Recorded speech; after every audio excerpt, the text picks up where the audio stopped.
I originally went about 3 weeks after October 7th, and I hadn't been involved with Federation that deeply, but I felt a calling to go. So I ended up on a trip with Michael Hoffman and Brian Seymour, and it was leaders from JFNA. When I went, I was altered in a very deep and meaningful way. And when I came home, I started talking to my colleagues who weren't Jewish. They were leaders in our community of many organizations. And I would get questions like, do you think that America should continue to support Israel? And I thought, oh my gosh, I never even considered that. I thought we need to do some education.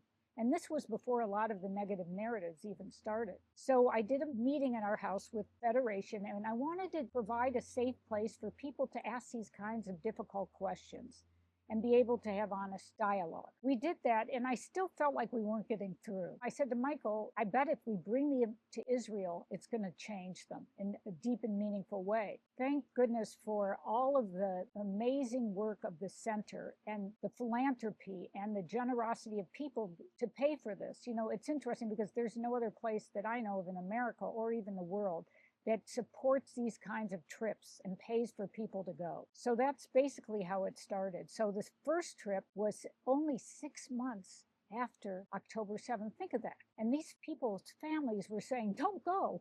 This isn't safe. You're going into a war zone. But they stood up and courageously decided to go with us. My most meaningful impressions from my most recent trip were seeing Israel through the eyes of our non-Jewish civic leaders from Palm Beach County who courageously chose to go there during an incredibly painful and complicated time. What inspired me to take a position was my trip to Israel, and it awakened something inside of me about the importance of standing for the Jewish people. I believe it's my privilege to serve. You know, my Jewish values were deeply embedded in me through my parents' legacy.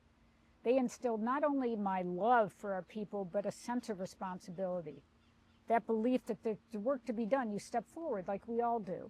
Tikkun Olam, to repair the world, the mandate of the Jewish people.